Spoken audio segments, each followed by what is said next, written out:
The teddy bear quickly took a plastic jar off the shelf and hid it in his coat.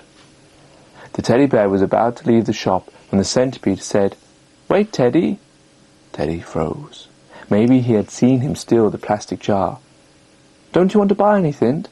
Teddy turned around with a bit of a red face and said, "No." Hedgie interrupted Wise Owl's story and said, "That's terrible. The teddy bear thought he was caught, but the centipede was just being nice to him." "Yes," said the Wise Owl, and continued the story. The teddy bear ran quickly to the park and hid behind a tree where he ate all the contents of the plastic jar. The teddy bear felt happy with himself, thinking that no one had seen him steal the plastic jar, and so continued his journey around the village. But when he walked around the village this time, he noticed that no one said hello to him. Freddy the Frog jumped near and then off without bowing his hat to Teddy Bear, and the dairy cow also ran by but did not say a word to him. "How strange," thought the teddy bear. "Why is no one speaking to him?" he thought. As he got closer to his house, he saw Benny the bear, who was wearing his red and yellow police uniform. The teddy bear ran over to him, expecting him to say hello to him, as Benny was the teddy bear's best friend. "Hello," said Teddy Bear, but there was no reply from the bear. The teddy bear thought that Benny had not heard him, so he repeated it. This time Benny did speak, and he said, "Why did you do it?" "Did what?" "You know." "What? I did nothing." "You stole something from the centipede shop." "Me? Me?" He repeated it twice. "Yes, it's hard to believe, I must admit. You seem such a nice person, and yet you stole from the shop." "No, I did not. How dare you say this to me? And I thought you were my friend." "I was your friend." "Well, not any more," said the teddy bear, sticking his nose up. "Are you saying you did not steal from the centipede shop? And answer carefully." "No, of course I didn't, and I can't believe you thought that of me." The teddy bear was defiant to his friend that he had not stolen anything, but this time everybody in the village was standing listening to this debate. They weren't sure who to believe, but I think they most believed the teddy bear, as he sounded so sure that he didn't steal anything. "Well, if you are sure, Teddy. But you see, while you stole the jar at the shop, the centipede was getting something for his customer. Well, to cut a long story short, while you watched the centipede, the customer saw you take the plastic jar off the shelf." At this point, the customer at the centipede's shop, Warren the Worm, crawled out of Benny the Bear's pocket. "Yes, that was him," said Warren the Worm. "It's a lie," said the teddy bear. The people in the village were amazed at this story and wondered how they would know the truth of the matter.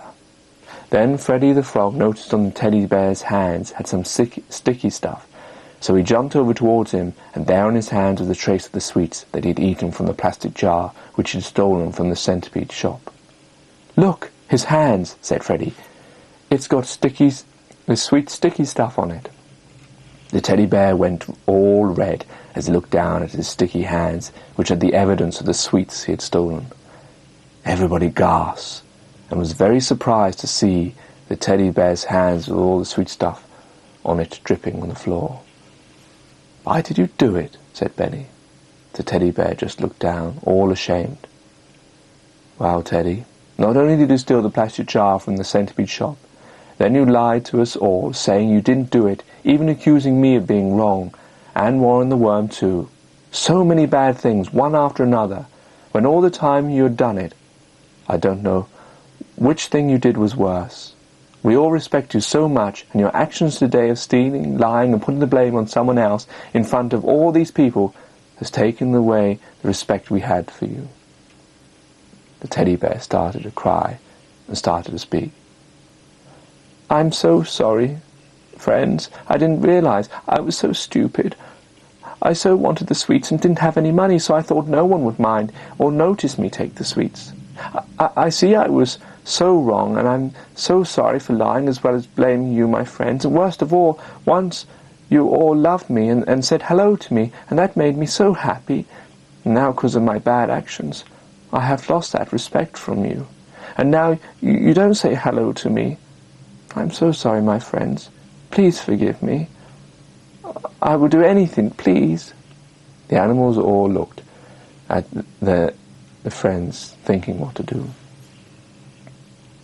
"What did they do, Wise Owl?" interrupted Henry the Red Squirrel.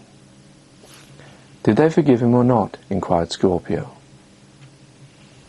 "Well, what do you think?" said Wise Owl. Teddy Bear stood in front of all his friends, who started to cry after what the teddy bear had said. They all went over to him and hugged him. "Because you've admitted your mistake and realized it was wrong, even though you did lie at the beginning, now you realize, and I know you're a good person, and everyone once in a while makes mistakes. And if you promise not to make it again, then yes, of course, my dear friend, we forgive you and love you," said Benny the Bear. "And you know," said Wise Owl, "they all lived happily ever after.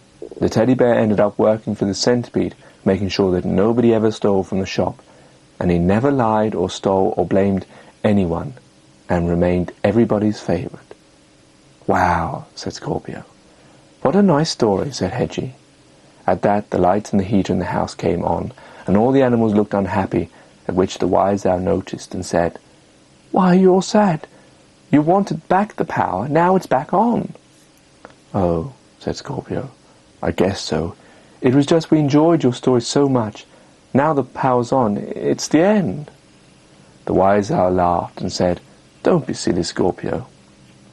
Okay, we'll turn the light switch off and pretend to be in the dark, but keep warm by the heater, and I will tell you some more stories."